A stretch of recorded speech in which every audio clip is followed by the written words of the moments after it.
Olá, muito bem-vindos, bem-vindas a todos. Este é o programa Blue Team Academy, então pega o seu café e vamos falar sobre segurança da informação. Eu sou o Fábio Sobieck, sou especialista na área de segurança da informação e aqui neste canal, neste perfil, eu te ensino como você pode ganhar dinheiro com segurança da informação, protegendo empresas dos ataques dos hackers. Então, se você gosta desse assunto, já segue aqui nosso canal, nosso perfil, para você não perder nada do que a gente vem publicando, tá? Aqui eu falo então para vocês sobre carreira na área de segurança da informação. Eu tiro dúvidas da audiência, ou seja, vocês, perguntas que vocês me enviam, e eu vou explicando aqui para vocês, com uma maneira mais didática, alguns pontos da segurança da informação. E hoje eu vou fazer algo diferente. Hoje eu vou fazer um react de um vídeo do Bruno Fraga, que ele é do canal Técnicas de Invasão, inclusive tem treinamentos na área de segurança ofensiva, então nós vamos fazer um react aqui.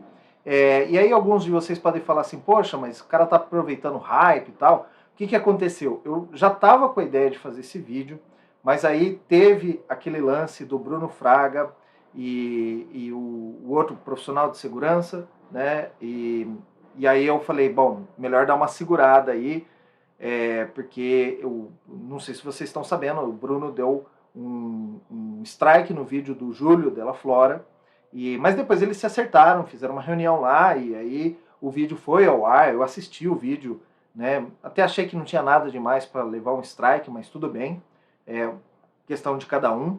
E aí o pessoal fala, poxa, mas aí você está querendo tomar um strike também?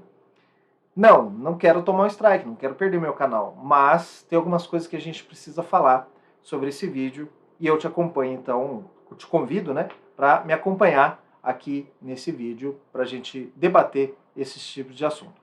Mas antes da gente começar, eu queria te pedir, então, se você gosta desse tipo de conteúdo, para você me seguir aqui nas minhas redes, para você me acompanhar o meu trabalho. Todas as semanas eu publico 2 vídeos e aí, se você quer acompanhar esse trabalho mais de perto, tem que estar seguindo, ativar o sininho, as notificações e tudo mais, para você não perder nenhum dos novos conteúdos, tá bom? Então, conto com o seu apoio também, para a gente espalhar a palavra da segurança da informação, e aí já vamos direto para o vídeo de react aqui. Eu vou estar olhando hoje aqui para a tela, né, do meu computador, e aí vocês me perdoem quando tiver alguma coisa que eu acho interessante, eu vou olhar aqui para a câmera e debater com vocês sobre esse assunto. Então, logo depois da vinheta.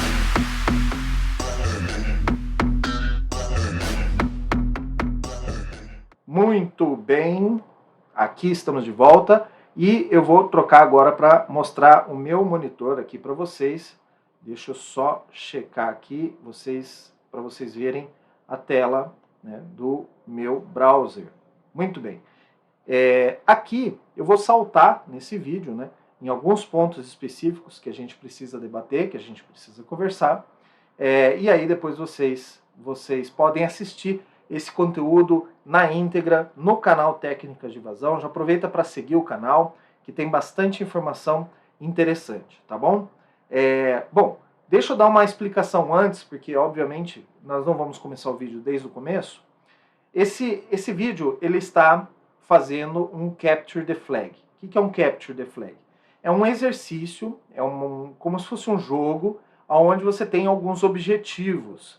E aí você faz uma invasão em uma máquina que está preparada para ser invadida. Então, vamos atentar a esse detalhe. Uma máquina preparada para ser invadida. Como é uma máquina preparada para ser invadida, ela não pode ser nem muito fácil, nem muito difícil. Aliás, esses exercícios ele têm níveis de dificuldades.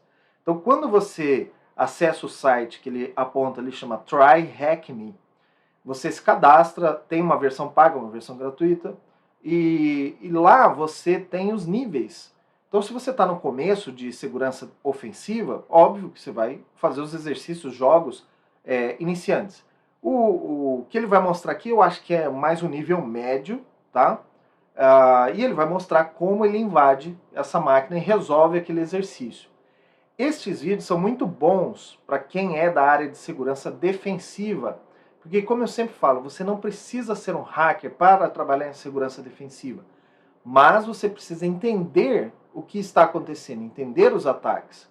Né? Você não precisa saber fazer o ataque, mas você precisa entender quando ele fala, por exemplo, de um ataque de enumeração, ou quando ele fala de uma invasão, ou de um exploit, você precisa entender o conceito por trás disso daí.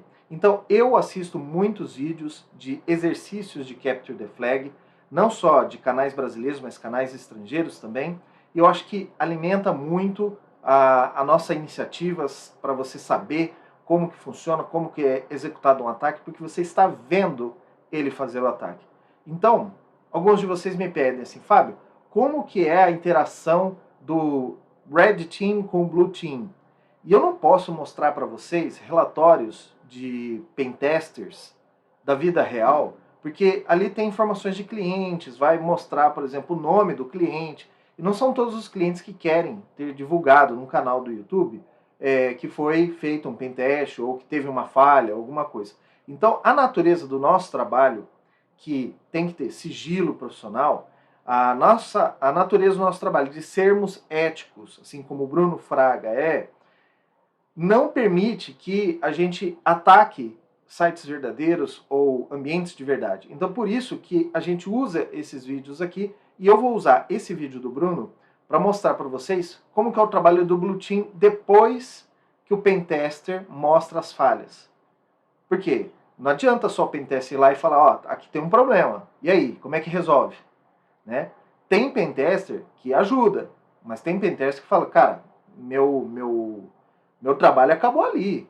Eu mostrei para você onde está o problema, agora é com você resolver.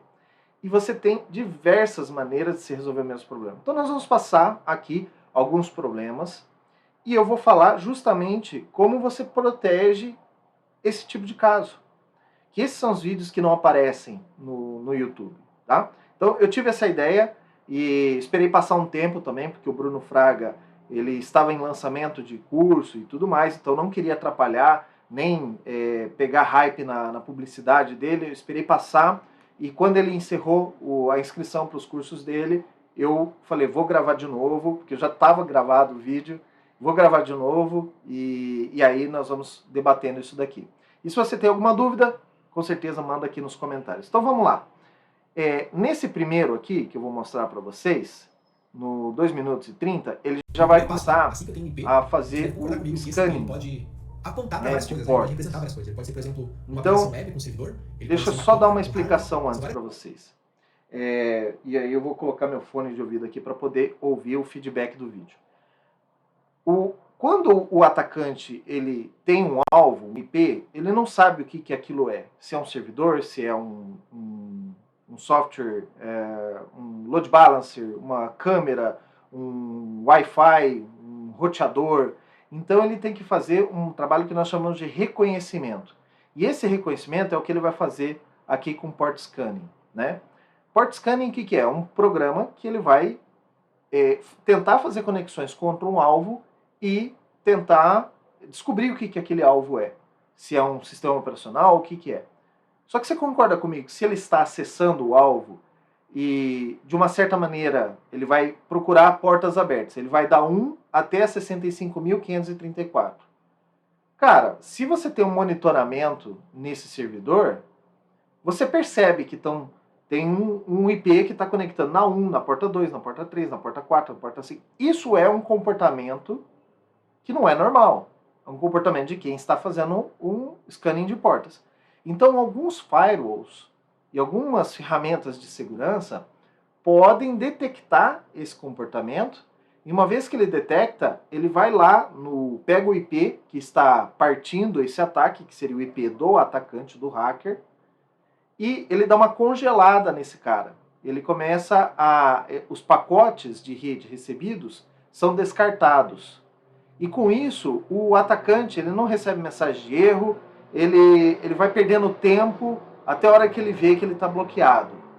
E aí você pode bloquear por 30 minutos, porque pode ser que seja um usuário legítimo, né, com um comportamento meio diferente, mas de 30 em 30 minutos que você bloqueia ele, que você dá essa congelada nele, você já desincentiva o hacker. Lembre-se, não existe sistema 100% seguro, existem sistemas que são mais protegidos. Quanto mais difícil é para o hacker, ele vai tentar outros caminhos. Várias possibilidades. Então, cara, o primeiro passo eu quero descobrir o que esse IP representa, ele aponta para quê, né? Qual que é o nosso alvo, na verdade? É um sistema, uma aplicação web? Então, para isso eu vou copiar ele.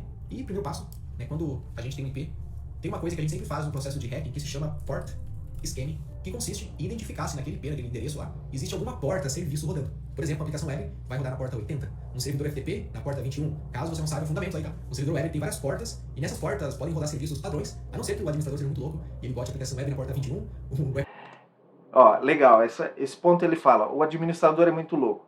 Na verdade, até uma recomendação de segurança que alguns serviços você altere a porta padrão. O SSH, por exemplo, ele é um serviço que quem vai utilizar são profissionais de área de tecnologia. Então, você não precisa deixar no padrão porta 22, porque todo hacker sabe que porta 22 provavelmente é o SSH. Então, nos servidores que eu configuro, eu coloco uma porta totalmente aleatória. 8333, 5959, qualquer outra porta, menos que seja final 22, ou porque ele já vai saber de cara que aquilo é uma porta de SSH. Mas você pode me dizer, ah, mas se ele tentar conectar, ele tem como ver, o serviço responde lá que é um SSH, então mesmo que ele esteja na porta 5353, de cara, o programa Nmap não vai identificar aquilo como uma porta SSH. O hacker ele tem que ser um pouquinho mais elaborado, ter um pouquinho mais de conhecimento para descobrir que ali tem uma porta. Então, assim, de cara você já elimina os hackers ruins, os lammers, os caras que estão começando a fazer hackeamento ou alguma coisa assim. De novo, não existe um sistema que seja 100% protegido, mas existem sistemas que dão mais trabalho para o hacker, e sempre aquilo que dá mais trabalho faz ele desistir, faz ele pensar em outra coisa, tentar outro alvo, entendeu? O fato de você trocar a porta já elimina os scripts, porque daí tem script que não está preparado em achar o servidor de SSH em outra porta, você já elimina aí uma pancada de atacantes no seu site. O FTP na porta 22 ele inverta, né? Mas existe uma padronização aí de portas e serviços, né? Onde podem estar executando um servidor, um sistema lá. Então, primeiro passo, eu vou utilizar a ferramenta Nmap no nosso IP. Bora deixar bem simples assim o comando, tá? Nmap no IP, vou dar um Enter, e ele vai começar a fazer esse scan. O Nmap é a ferramenta mais utilizada hoje para fazer o port scan. Então ele vai trocar pacotes no alvo e tal, e vai falar pra gente, cara, eu troquei vários pacotes, eu encontrei, olha só, duas portas abertas. Olha lá, o resultado 22, já é das portas abertas. Portas, tá? Elas representam serviços de HTTP na porta 80 e SSH na porta 22, que é uma padronização, tá? Sempre que você vê uma porta 22. E aqui ele vai falar uma outra coisa que também é interessante. Quando o hacker descobre o que ele está atacando, a vítima, ele obviamente vai começar a funilar os ataques dele para o programa que tem. Então, se é um servidor de web, ele vai afunilar e procurar falhas e tentar entrar usando coisas de servidor web. Mas esse servidor ele pode também ser um servidor de banco de dados. E aí ele vai ter uma outra série de pacotes, de exploits, de tentativas em cima de servidor de banco de dados. Quanto mais um servidor tiver aplicações, mais são as chances do atacante ter êxito. Por isso que a gente, nas empresas, a gente separa muita coisa. Um servidor de Apache, de web, ele só é servidor web. Tira o banco de dados dali e coloca em outro lugar. Porque quanto menos trabalho você dá, tanto para a máquina ela fica mais performática, mas você diminui também o risco de um atacante ter êxito através de um serviço que não tinha nada a ver, e aí ele acaba conseguindo acessar o teu servidor de páginas e trocar lá o teu index HTML e colocar uma mensagem de erro, colocar uma mensagem, uma pichação no seu site. Então, temos que ter esse cuidado. E aí ele vai falar isso no vídeo. Eu não vou passar todo o vídeo aqui, né? E aí, já vamos pular para o minuto 7h46, que é o servidor na porta 80. Uma porta 80 aberta. Então, ele já achou o servidor na porta 80, então ele vai começar agora a identificar qual que é o servidor e tentar invadir. Ele vai responder aqui, ó, a aplicação web que está rodando. Então tem um... E aí, gente, uma outra coisa que ele faz também aqui no vídeo, que eu não sei se deu para ver, ele consegue identificar o programa, a versão que está rodando em cada porta ali. Isso também é, em alguns casos, configurável. Você pode pegar o Apache ou o SSH e trocar a configuração padrão dele, não significa reescrever o código, nada. São configurações que você tem que o default ele mostra, você está acessando o web no Apache, tal. E você tira, quanto menos informação você der para o atacante, melhor para nós, entendeu? Porque quando você logo de cara, você diz a versão do software, versão do Apache, ele já sabe quais ferramentas ele pode usar, ele já sabe quais ataques ele pode executar naquela máquina. Então, tire o máximo de informação, dê menos informação ao atacante, e isso vai tornar a vida dele mais difícil e mais trabalhosa. E aí, de novo, ele vai procurar um outro tipo de alvo. Eu vou saltar agora para o minuto 16:26, que ele vai executar um ataque de enumeração. Mas, gente, tem ferramentas hoje, automações que vão fazer isso de forma muito rápida, né? Então, ferramentas que vão pegar essa lista e vão ver se existe naquela aplicação web, por exemplo. Então, essas ferramentas, por exemplo, uma bem famosa, tem Dib, tem ferramentas de Python, tem o GoBuster também, que eu gosto bastante aqui, ó, GoBuster, que é escrito em Go, é a linguagem de programação Go, Golang. Ela é bem rápida, né? Então, eu posso utilizar ela para fazer isso. Então, como que eu faço isso? Eu uso o comando GoBuster, -u, dir, que eu vou fazer uma listagem de diretórios, e eu passo aqui agora a nossa... Então, o que é esse ataque de enumeração? Ele tem um arquivo texto, e isso vem no Kali, que tem diversos diretórios de aplicações web. E aí, o que ele vai fazer? Ele vai pegar um programa que vai pegar a primeira pasta e vai procurar lá http, IP da vítima e a pasta 1, pasta 2, pasta 3. E ele vai vendo, pasta 1 deu resposta, 200. Ou seja, existe a pasta 1. Existe a pasta 2. A 3 não existe nesse servidor. E aí, isso é interessante, porque às vezes, quando a gente faz uma análise de segurança num servidor, e aí você vai falar para o programador, olha, tem um lugar lá onde você deixou os arquivos de imagens e lá fica todas as imagens. E isso é um risco para a segurança. Porque tem imagens lá que são imagens confidenciais. E aí o cara fala assim para mim, não, mas ninguém vai achar que tem um /img e vai achar essa pasta no servidor. Só quem tem acesso à aplicação que consegue ver isso. Isso chama segurança por obscuridade. Não é porque você não deixa explícito ou que é uma pasta que às vezes tem um nome meio diferente, que o cara não vai acessar aquela pasta. Existem listas de URLs, listas de senhas, default, listas que você pode pegar um programinha e ficar testando. Esse ataque a gente chama de enumeração, porque você tem uma lista, olha dessa lista aqui se o servidor de site dele responde a algum desses nomes aqui. E às vezes é uma pasta que você acha que ninguém vai acessar e está na lista ali, ou um arquivo de backup. Muita gente faz backup de uma aplicação e deixa no servidor web. Cara, se eu souber o nome do arquivo ou tiver uma ideia, por exemplo, o arquivo de backup ele vai ser 2020-07-08- alguma coisa .zip. E pelo browser eu consigo fazer esse download, né? Não tem nada que impeça. O servidor de página, tudo que tem ali de arquivo na pasta do servidor Apache ou do IIS, ele vai servir através do browser. Então, algumas pessoas fazem backup e deixam lá. E eu falo, não deixa o backup lá. Pô, mas ninguém vai saber isso, ou só se tiver informação interna. Cara, com ataque de enumeração, pode ser que o atacante venha a saber, tá? Vou partir aqui para o mais legal que eu achei desse vídeo, que é o ataque de RCE. E no ataque de RCE ele consegue executar comandos através da aplicação web. Ele consegue executar comandos no servidor. Isso é uma falha muito crítica para nós. Não tão descaradamente, vou explicar como que é comum, tá? Mas é uma falha chamada de RCE. Remote Code Execution, ou injeção de comandos, tá? Como você preferir aí. Mas basicamente essa falha ela é muito encontrada, tá? Em bug bounties, em plataformas, em aplicações. É onde o programador, em algum momento, ele está pegando algum parâmetro, algum valor no input, e ele leva isso para dentro de uma linha de comando, assim, digamos. Por exemplo, aqui, se eu pegar do PHP aqui, né? Um exemplo de RCE em PHP. Eu tenho, por exemplo, aqui em PHP um exemplo, tá? O cara está dando um get, um parâmetro do host lá, e ele usa a função system para executar um comando no sistema com o parâmetro que recebeu. Então, vamos só ter uma ideia para você entender essa falha. Imagina que o seguinte, tá? Ele pega do formulário, do PowerString, da URL, um valor aqui. O host, no caso, digamos que o host ele é site.com. E o host que o usuário, que é um dado que o usuário preencheu, né? Ele vai direto para a execução do system. Aqui, tá vendo? Que é um comando que vai ser executado no sistema.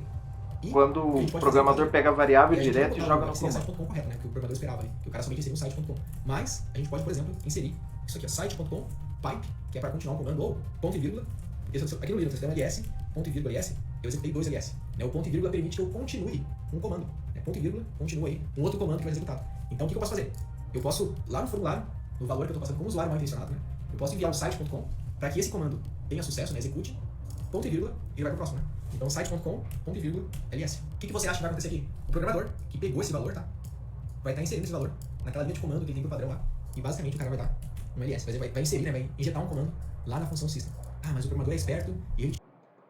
Por isso que todo formulário de página, formulário de sistema, você nunca pode confiar em tudo que o usuário digita. Sempre você tem que pegar aqueles dados, fazer uma avaliação, uma sanitização, que a gente diz. No sanitização, consiste em você, por exemplo, tirar, procurar se tem ponto e vírgula, e aí você fala, bom, mas eu não estou esperando ponto e vírgula ali. Então, remove todos os pontos e vírgula. Remove todo o conteúdo depois do ponto e vírgula, né, que isso pode ser um comando. Mas aí ele vai falar, além do ponto e vírgula, tem outros comandos. E aí você tem que saber muito de Linux para saber que pipe também pode ser, que o duplo e-comercial também pode ser usado para isso, e outras coisas. Então, a gente tem que tomar muito cuidado para não ter uma situação de RCE. E sempre quando você tem um produto de mercado, né, esses dias teve uma empresa que fabrica produtos de rede e eles anunciaram, olha, tem uma aplicação nossa que tem um bug de RCE. Cara, é muito perigoso o RCE, porque você consegue, né, o atacante consegue executar códigos, um script, ele pode fazer um wget e baixar um script da internet para dentro da sua máquina, e aí ele executar um binário. Então, e é difícil para você monitorar isso, porque quando ele está executando esse comando, na verdade, quem está executando esse comando? O usuário, a conta de serviço do usuário Apache. E às vezes você olha assim, dentro do sistema operacional, você está monitorando lá o que o usuário do Apache está fazendo. Ele está dando um comando que seria normal, né? Então, é difícil você monitorar isso. Então, a prevenção, nesse caso, ela é melhor. Por isso que a gente precisa revisar código, por isso que a gente precisa checar, fazer testes com a aplicação já pronta, para ver se o formulário está aceitando comandos e tudo mais. E aí, de novo, você não precisa ser um pen tester para fazer esses testes. Você sabendo que existe esse problema, você vai lá e você mesmo testa a sua aplicação, tá? Você não precisa saber executar o ataque. O cara pode dar 2 comerciais, né, para continuar o comando. Tem várias formas de bypassar uma possível filtragem aqui, né? Então, qual que é a ideia? Isso é uma falência, é a gente conseguir inserir comandos na aplicação que vão ser executados lá na parte do back-end, na parte do servidor. Por exemplo, no Python, a gente tem o OS-System, né? O OS-System, que também é utilizado para executar comandos. E aí, dentro do vídeo, ele vai mostrar que ele pega aquela aplicação do exercício e ele consegue executar comandos como ls, ele consegue visualizar arquivos, ele consegue visualizar conteúdos de arquivos. E aí a gente se pergunta, né? Nossa, tal empresa ela foi invadida por um hacker, os hackers roubaram os dados da empresa. Como que o cara fez isso? Às vezes é uma falha de RCE e com essa falha de RCE o cara consegue listar no browser dele ali os arquivos, o conteúdo de um arquivo, um conteúdo, por exemplo, de uma planilha, de um arquivo, sei lá, de um projeto, de um dado importante. Ou às vezes com os comandos ele também consegue fazer com que o servidor faça uma conexão externa e o próprio servidor mande para fora, acessando a internet, um arquivo. E aí lá no seu monitoramento você está vendo que tem máquina saindo para a internet. É normal, né? mas aquilo era um servidor e ele está enviando para fora dados que são sigilosos para a empresa, dados importantes para a empresa. Vamos para o próximo passo aqui, que é onde ele mostra um ataque chamado Reverse Shell em Python. Ele utiliza um script Python e como o RCE ele consegue executar comando, ele faz um comando para que a máquina servidora, o alvo, conecte na máquina dele. Então, às vezes o pessoal fala, como é que o cara acessa uma máquina minha interna, sendo que eu tenho firewall e não permite entrada de fora para dentro? Ele não está usando SSH, ele não está acessando como pessoas normais. Ele está fazendo com que a máquina interna conecte para fora. Então, se você for olhar no teu firewall, o teu firewall permite aquilo. Aliás, isso é uma regra que eu não gosto.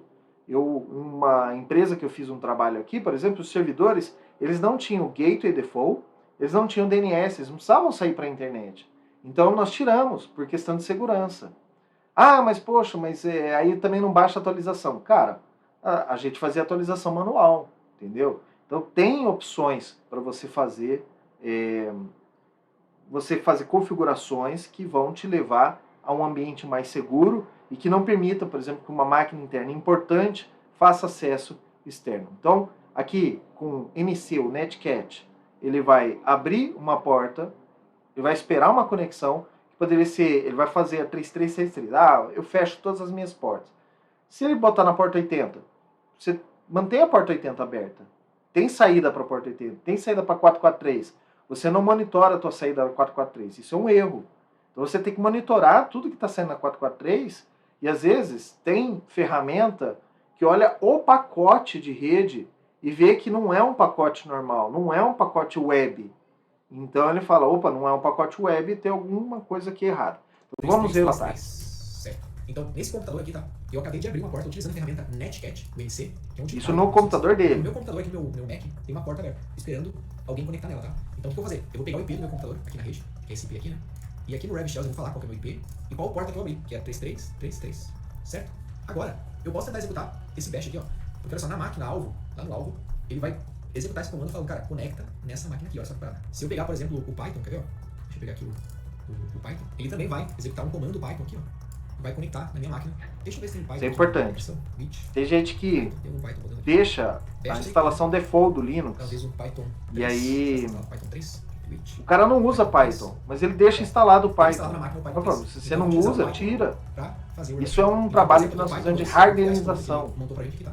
Você deixar o seu servidor mais duro, mais difícil de ser atacado. Vou copiar no meu computador, né? A porta tá se aberta, você não usa Python, tira o Python de lá. E você uma coisa a menos para você se preocupar. Estou dentro do sistema, né? Olha aí, agora ele já tem acesso.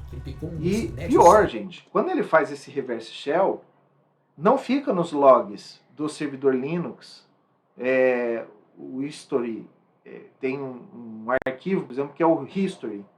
E o history ele mostra que alguém conectou e os comandos que deu.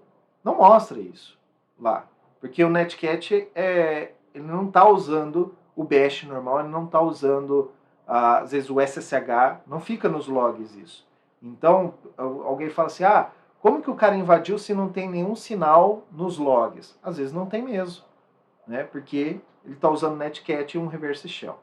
Vamos para o último caso aqui, que eu queria mostrar, que vocês viram que ele tem acesso, e quando ele executa esse acesso, reverse shell, ele está com poderes, ele está com os direitos de acesso do usuário conta de serviço do Apache. Por quê? Porque ele invadiu, ele conseguiu executar aquele código via Apache.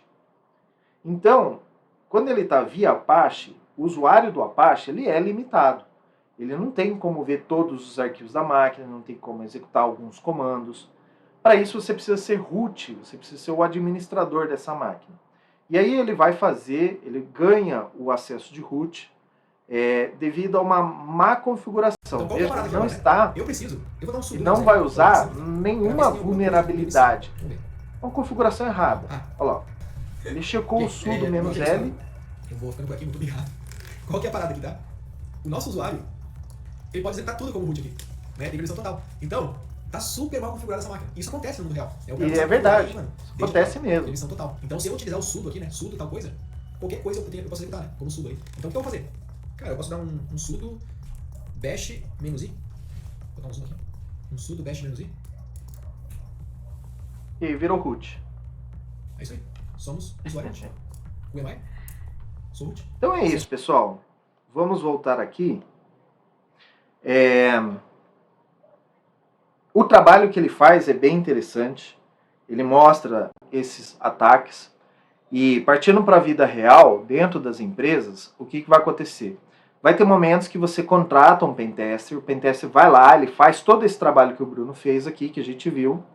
Só que eu não fico acompanhando lá com o cara, porque é um trabalho que leva, às vezes, 1 semana, 2 semanas para ser feito. E ao final vem um relatório.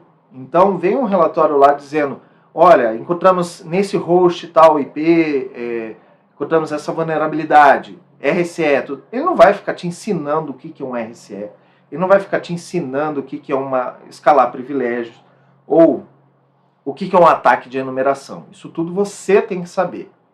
Então, você pegar um relatório desse pronto, você vai olhar, vai ver onde estão as falhas, e aí você tem que saber como proteger. Tem pentester que nos ajuda. Tem os Blue Teams, os Red Teams e os Purple Teams. O próprio atacante lá, o pentester, ele trabalha junto com você numa mesma equipe e te ajuda. Mas não é o normal. São raros os casos de Purple Team. Só quando uma empresa bem estruturada e tal. Normalmente o que acontece é você contrata uma empresa ou um pentester autônomo e esse cara ele vai fazer a análise para você e vai te dar o relatório. E aí o relatório você tem que ir lá e corrigir. Tá? Então eu quis trazer esse vídeo para mostrar algumas coisas e como algumas coisas aqui eu já falei como que protege, como que você deve cuidar ou alguma coisa assim. Mas é isso que é o trabalho do pentester. Tá? E agora, quando ele termina, normalmente começa o nosso trabalho de proteção. Às vezes a proteção é instalar uma ferramenta nova, às vezes a proteção é mudar uma arquitetura, refazer uma configuração mais efetiva, adotar certos padrões. Então, em cima do trabalho dele, que ele trabalhe 1 semana ou 2 semanas, nós vamos ter anos.